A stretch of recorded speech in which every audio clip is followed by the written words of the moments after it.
we use the plants and we use our ceremonies. Our ceremonies are so important. Our medicines are so important.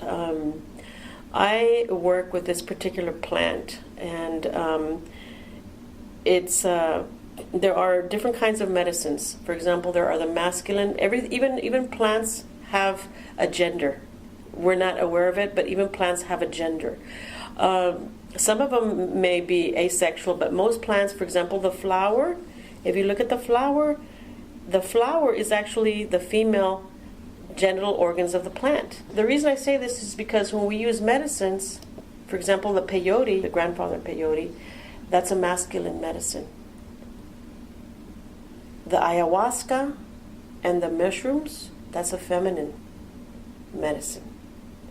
And so here in the United States, there's, especially here around this region, they have the Native American church, and that has the grandfather peyote and the fire, because the fire is also considered masculine and the water is feminine.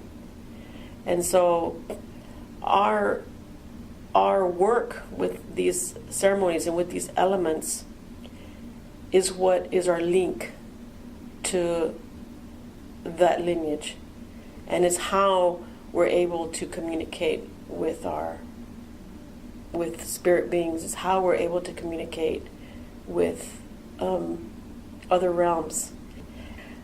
The medicine, what we call medicine, or what we think are hallucinations, maybe they are sometimes, but sometimes they're not.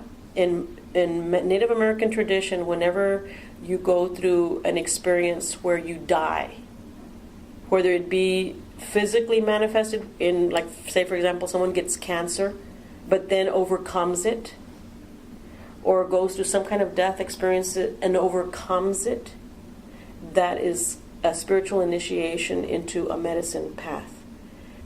There are things that we don't understand in our physical world, and in a lot of powers that we have, abilities that we have, we've lost through colonialism, we've lost through religion. But there's a world out there, a magical world, a world that ties us to many other dimensions.